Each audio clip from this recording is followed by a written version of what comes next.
How's it going, YouTube? This is Amateur Knives, and I was just gonna do a short video, and this was following Slice Dicey's video on the top gorgeous knives that you have in your personal collection. Anyways, the gorgeous knives that I consider gorgeous in my personal collection. We're gonna just do a small short video. I won't take too much time, and we're gonna go ahead and start off with this knife here. This is a Moore knife, made in the USA.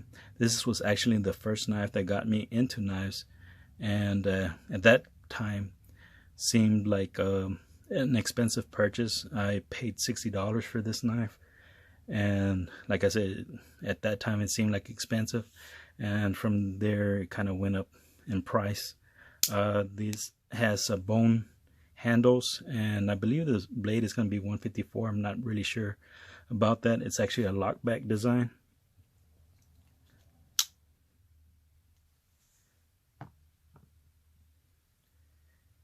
And next I have this Grismo Norseman, titanium handles. Blade is RWL34, and these start right around $900 and go up from there.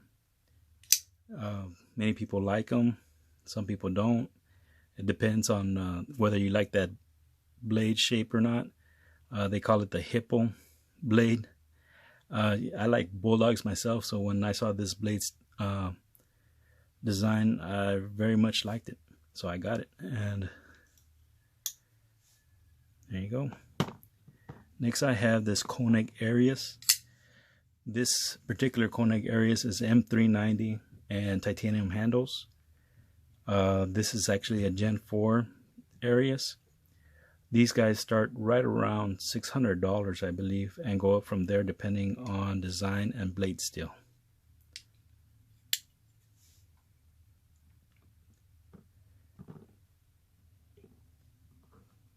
And as you see, I like traditionals as well. This is a Case Congress and red bone jig. And I believe these, I also don't know the blade steel on these. I believe it's going to be 154. And I believe these start right around $100.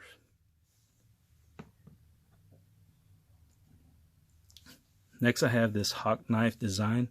This is a deadlock. This particular one is a 7 of 14 made. This was actually a prototype. The deadlocks were made to not have any blade play. If you know a little bit of OTFs, most OTFs have a little bit of blade play up or down, side to side. Just they were designed that way. And the Hawks designs made that where it wouldn't have it. And they've been having a lot of success with that knife.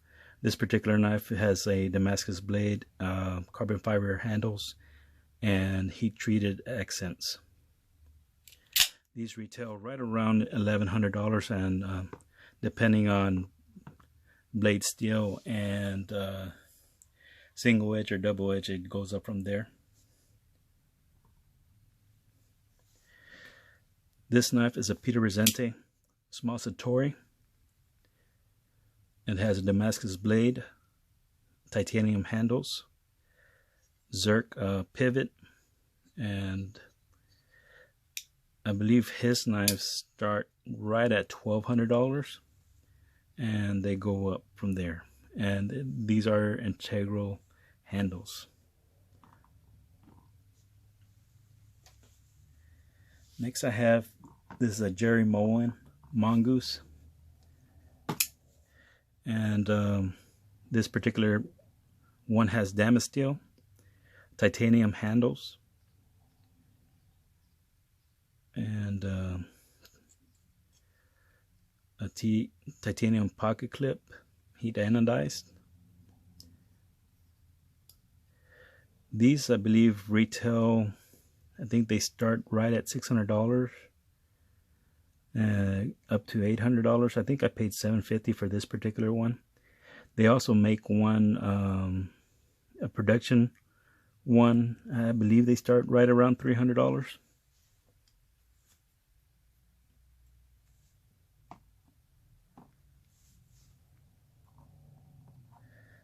Next I have this OZ Machinery Company Roosevelt. This particular guy has titanium handles and a blade of AEBL, and Temescus pocket clip, and heat anodized pivot screws and back spacer.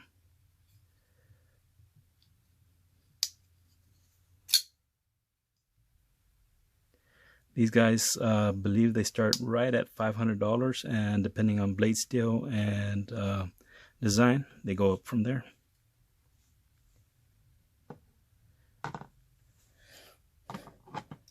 Next I have this Utzler duckling.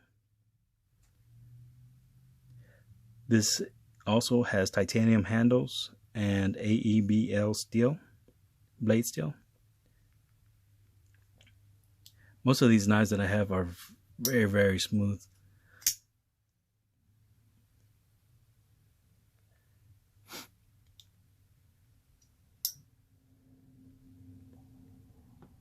And these start right, I believe they start right at $800.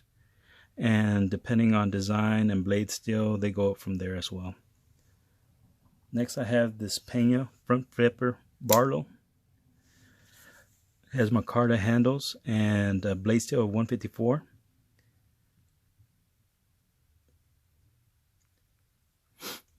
These guys start right at $800, I believe, $850, and I think the price is consistent pretty much on all of these. He really doesn't vary a whole lot on them. I think the blade steel is always 154. And the handles are just have different patterns on it.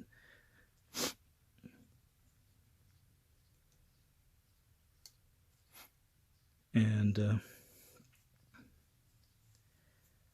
next I have, the last one that I have is this fixed blade.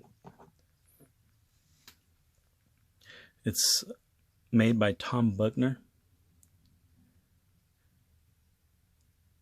And it's one of his Loveless Designs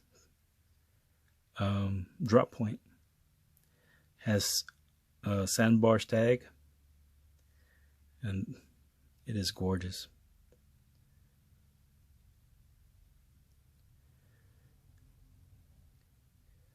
I can't really recall what I paid for this. I believe it was around $450, but he has some excellent fit and finish. And yeah. So that's going to be it for the gorgeous knives that I consider in my personal collection. I'll try to update and do some more videos in the future. This is actually my first one, and I'll see how it goes, and I'll continue to make them. Thank you for watching this video, and press the like button. Thank you.